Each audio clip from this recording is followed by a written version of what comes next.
Simulation, technology, and medical education.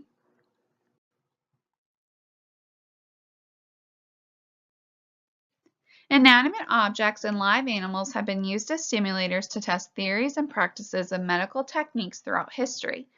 Dating back to 18th century Paris, father and son physicians developed a clay mannequin of the human pelvis and a dead baby to deliver techniques on safe childbirth, resulting in a reduction of maternal and infant mortality rates. In the 1960s, Peter Safar developed CPR, and inspired by his work, a plastic toy manufacturer designed a realistic simulator that allowed for hyperextension of the neck and a chin lift to teach mouth-to-mouth ventilation. The CPR mannequin is still used today.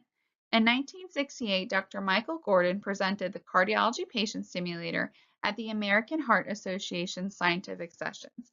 The mannequin had the ability to produce any cardiac disease, as it can vary blood pressures, heart sounds, heart murmurs, pulses, and breathing. The cardiology patient simulator was great for illustrating the nature of findings to students.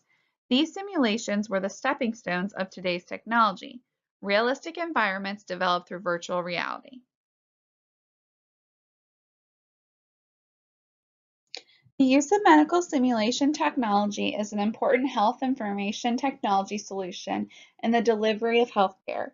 Medical simulation is the modern-day methodology for training healthcare professionals because it enables the professional to experience conditions and experiment with outcomes in ways that they could not on a real-life patient. Medical simulation technology is also known as healthcare simulation, patient simulation, nursing simulation, surgical simulation, and clinical simulation. In order to properly train healthcare professionals, they must be able to use team-based communication, cognitive thinking, and skill-based action during stressful situations. However, it can be extremely dangerous to teach students in real-life situations, as they could cause harm to themselves and the patient. Fully immersive medical education allows the students to learn while being in a controlled environment. Simulation education puts the student in a realistic healthcare setting where the patient mannequin is being wirelessly controlled by educational staff. The simulation is often streamed and recorded to allow other learners to review and play back the process. The educator will act as the voice of the patient throughout the simulation and control the patient's responses to the student's actions. After the simulation, the educator debriefs the learner and the class engages in a safe conversation, identifying errors and successes. The technology used in these simulations includes all medical technology used to treat the patient mannequin, the simulated patient, and recording software. Pictured is an example of a child simulation mannequin from Vancouver Community College.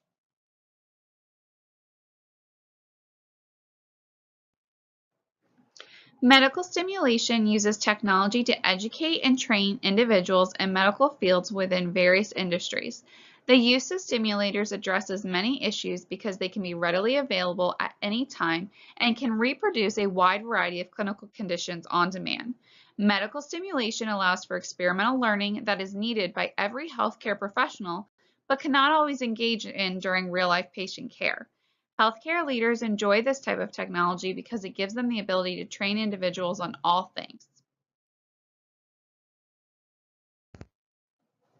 Healthcare leaders enjoy simulation technology for a variety of reasons. Those include improvement to patient safety and care. Stimulation in healthcare creates a safe learning environment in which researchers and practitioners can test new clinical processes and enhance individuals' and team skills. Mistakes participants make in simulation are learning experiences. The outcome is not damaging to the organization, its equipment, or its staff. Simulation environment provides immediate feedback. The simulations are designed to offer feedback at various points throughout the simulation. Participants can take this feedback, make corrections, and learn. Students appreciate medical simulation education because they can practice situations with hands-on instruction and experience critical care techniques. Medical simulation education also allows for techniques to be practiced in specific environments. For example, the military has the medical simulation training centers, MSTC for short, that allows for combat medics and combat lifesavers to practice unified land operations. Medical simulation allows for educators to simulate high-stress situations, preparing the students for the type of medical interventions needed.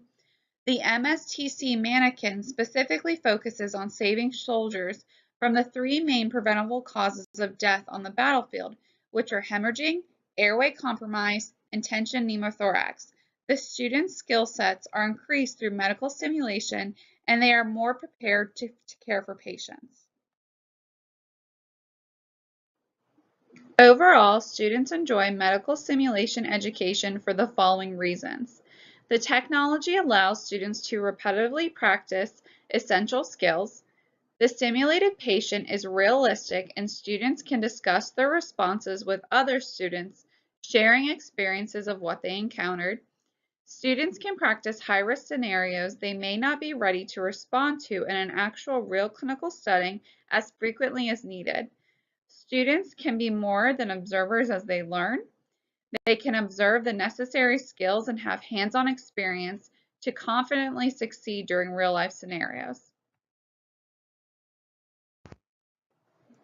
In an article from the Global Journal in Clinical Research, it stated that, quote, stimulation-based medical education can be a valuable tool for better clinical practice. It provides a safe, controlled environment in which problem-based learning is developed and competences are practiced in high standards, end quote. Preventable medical errors result in more than 400,000 American citizens' lives each year and is the third cause of death in the United States, followed by cardiovascular diseases and cancer. The solution to such an alarming statistic may be found in stimulated medical education, an innovative educational approach. Faculty view simulation technology as innovative educational approach because it comes with low level of risk but with many benefits.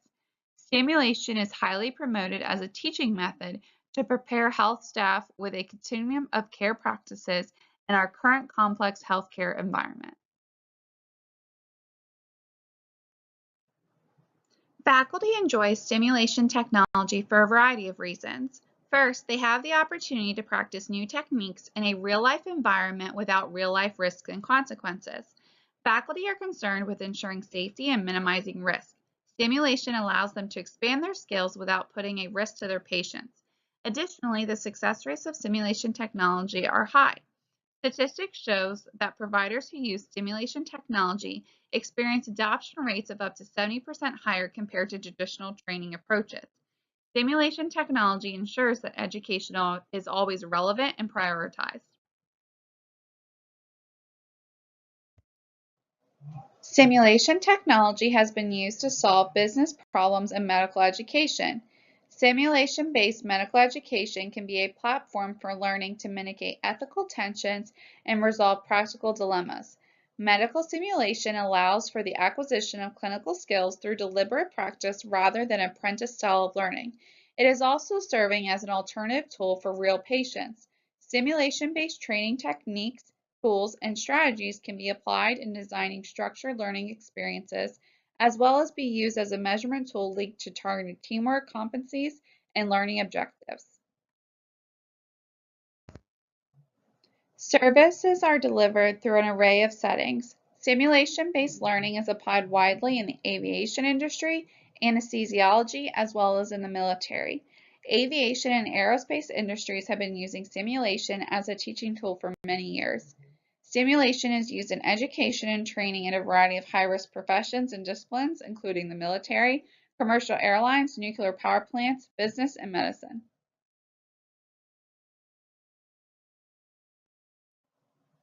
Teaching hospitals indicated that they provide simulation-based education for medical students at some point in the 4 years. Medical schools indicated the use of simulation fairly consistently across all 4 years. Teaching hospitals indicated the use of simulation with medical students primarily during the third and fourth years. Simulation has an 87% average usage across all competencies, less so for assessment at 61%, and much less frequently for quality improvement and research at only 34%. Teaching hospitals have a slightly different competencies focus than medical schools. While practices currently vary, it is proposed that simulation technology be introduced as soon as hands-on applications are appropriate to enable students to have a greater exposure to a clinical environment. Medical schools use simulation for assessment to provide feedback 91% of the time, evaluation 56%, remediation 37%, and validation/certification 19%. Simulation is used for remediation most often related to medical knowledge and interpersonal communication skills. Validation/certification is the less often use of simulation in medical schools. Acquiring medical simulation technology has become a commonplace in the academic setting. Lateral Medical and CAE Incorporated held the majority share of the healthcare/medical simulation market and will continue to dominate the market between 2016 and 2021. Other major players operating in this market are 3D Systems Incorporated and Simulab Corporation. These companies offer their products typically to medical schools and their affiliated teaching hospitals. This is where a majority of simulation training takes place.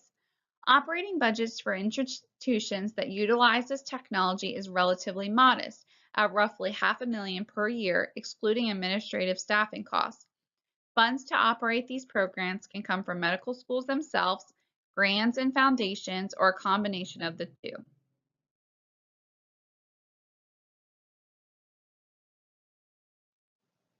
The market for medical simulation technology remains largely uninfluenced by external factors. Large healthcare entities such as the American College of Surgeons have praised such technology for its wide array of benefits it can provide to practicing physicians. In addition, the majority of the simulation programs act independently or in collaborations with their affiliated teaching hospital. Simulation technology affects patients by helping provide patient safety. Due to simulation technology providing the training that is necessary to healthcare professionals, there is less of a chance for medical errors. These trainings help teach healthcare professionals how to successfully use health technology. They are trained in better ways to help increase their knowledge and skills with health technologies. The advancement in training from simulation technology can help decrease the amount of errors, which will increase patient safety overall. Patient safety evolves from the functional interplay or is compromised by the dysfunctional interplay between humans, technology, and organization.